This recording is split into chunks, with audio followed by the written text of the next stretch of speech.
Assalamualaikum warahmatullahi wabarakatuh. Perkenalkan, kami dari kelompok 4, akuntansi biaya dan biaya overhead pabrik. Saya Vanessa Putri Lahi. Saya Sabiluna Amanda Putri. Yang pertama, saya akan menjelaskan tentang pengertian.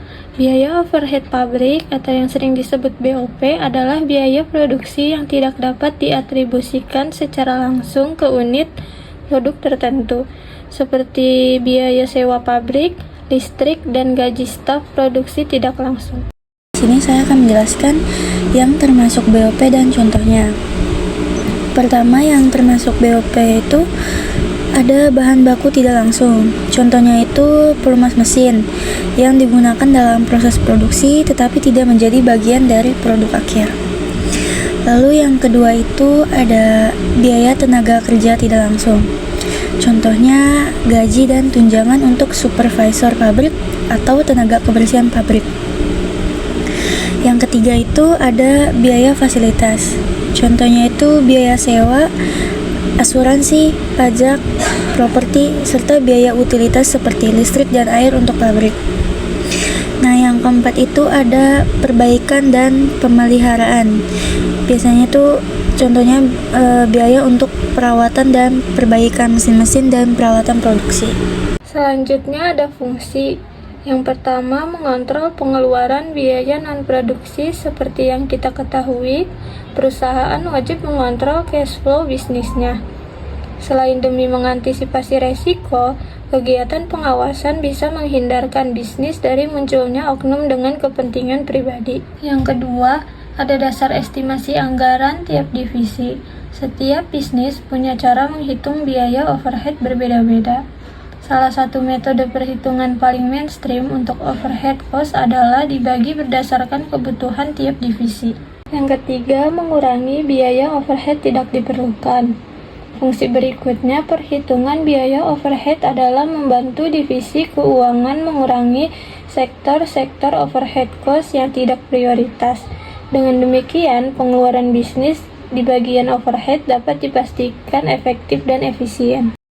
Nah, selanjutnya itu ada jenis BOP itu ada 3. Yang pertama itu ada biaya overhead tetap. Biaya overhead tetap atau fixed overhead cost adalah overhead yang jumlahnya tidak berubah setiap kali pembayaran. Contohnya itu pajak, gaji pegawai non-produksi, biaya sewa aset non-produksi, dan sebagainya. Yang kedua itu ada biaya overhead variable, yaitu overhead dengan jumlah berubah-ubah menyesuaikan intensitas aktivitas perusahaan. Biasanya itu perusahaan menyesuaikan pengeluarannya dengan strategi yang sedang berjalan. Contohnya biaya periklanan. Nah, yang ketiga itu ada biaya variable mix atau semi variable, yaitu gabungan antara overhead tetap dan variabel. Biasanya nominalnya yang bervariasi sesuai kegiatan perusahaan. Akan tetapi saat kegiatan mencapai titik nol, perusahaan tetap berkewajiban melakukan pembayaran minimum atas biaya overhead. Selanjutnya ada sifat BOP. Sifat BOP itu terbagi menjadi 3. Yang pertama itu BOP tetap. Biaya yang jumlahnya tidak berubah meski volume produksi berubah. Contohnya itu termaksud biaya sewa gedung pabrik, asuransi, gaji karyawan non-produksi, dan penyusutan aset tetap. Yang kedua ada BOP variabel, biaya yang jumlahnya berubah sesuai dengan volume produksi. Contohnya adalah biaya bahan bakar mesin, biaya utilitas seperti listrik dan air yang berkaitan langsung dengan produksi, dan bahan baku yang terbuang. Yang ketiga ada BOP semi variabel, biaya yang memiliki komponen tetap dan variabel. Contohnya adalah biaya listrik dan air, di mana ada biaya dasar tetap dan biaya tambahan yang tergantung pemakaian. Lalu di sini ada contoh soalnya. Soalnya itu ada 5.000 produk yang diproduksi PT Antata setiap bulannya. Dalam 1 bulan pengeluaran rinci untuk keseluruhan produk adalah sebagai berikut. Yang pertama itu ada persediaan bahan baku awal periode ada 20 juta rupiah. Yang kedua, ada bahan baku setengah jadi 35 juta rupiah. Yang ketiga ada barang siap jual 50 juta rupiah. Yang keempat ada pembelian persediaan 60 juta rupiah dengan biaya pengiriman 5 juta rupiah. Yang kelima ada biaya pemeliharaan mesin 6 juta rupiah. Yang keenam ada gaji karyawan ada 30 juta rupiah. Yang ketujuh ada sisa bahan baku itu 30 juta rupiah dan bahan setengah jadi 10 juta rupiah. Yang ke-8 ada sisa produk akhir periode 60 juta rupiah.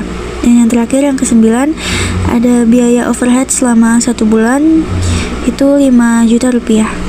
Berikut tahap-tahap mengerjakan soal tersebut. Tahap pertama, jumlah bahan baku terpakai sama dengan saldo awal atau bahan baku dan setengah jadi ditambah pembelian atau termaksud biaya pengiriman dikurangi saldo akhir atau bahan baku dan setengah jadi sama dengan 55 juta ditambah 65 juta dikurangi 40 juta sama dengan 80 juta.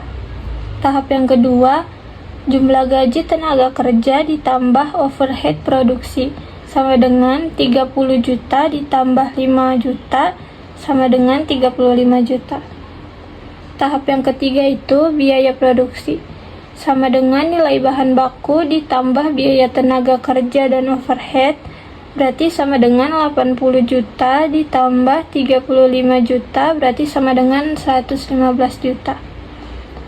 Selanjutnya ada beban produksi per unit sama dengan keseluruhan pengeluaran dibagi total unit sama dengan 115 juta dibagi 5.000 sama dengan 23.000. Tahap keempat, untuk menghitung keseluruhan produk terjual, rumusnya harga pokok penjualan ditambah persediaan awal ditambah persediaan akhir, yaitu 80 juta ditambah 50 juta dikurangi 60 juta.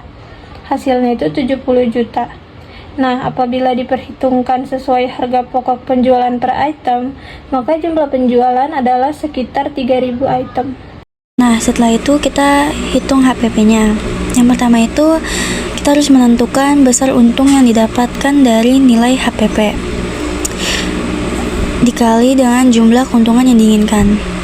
HPP-nya itu 23.000 dikali dengan jumlah keuntungan yang diinginkan itu 30%. Jadi 23.000 rupiah dikali 30% sama dengan 6.900 rupiah per item. Lalu yang kedua itu kita menentukan harga jual dengan menambahkan HPP dan keuntungan. HPP ditambah keuntungan sama dengan HPP-nya itu kan 23.000 rupiah ditambah dengan keuntungan itu ada 6.900 rupiah. Ini sama dengan 29.900 rupiah. Jadi dari perhitungan biaya produksi di atas diketahui bahwa harga jual produk hijab itu 29.900 rupiah yang dijual melalui toko online maupun offline milik PT Anteta. Jika terjual sebanyak 3.000 unit, maka besar pendapatan itu harga jual per produk dikali besar penjualan, yaitu harga jual per produknya kan tadi 29.900 rupiah dikali sama 3.000 unit, jadi sama dengan 89.700 rupiah. Sekian presentasi dari kelompok 4. Terima kasih. Assalamualaikum warahmatullahi wabarakatuh.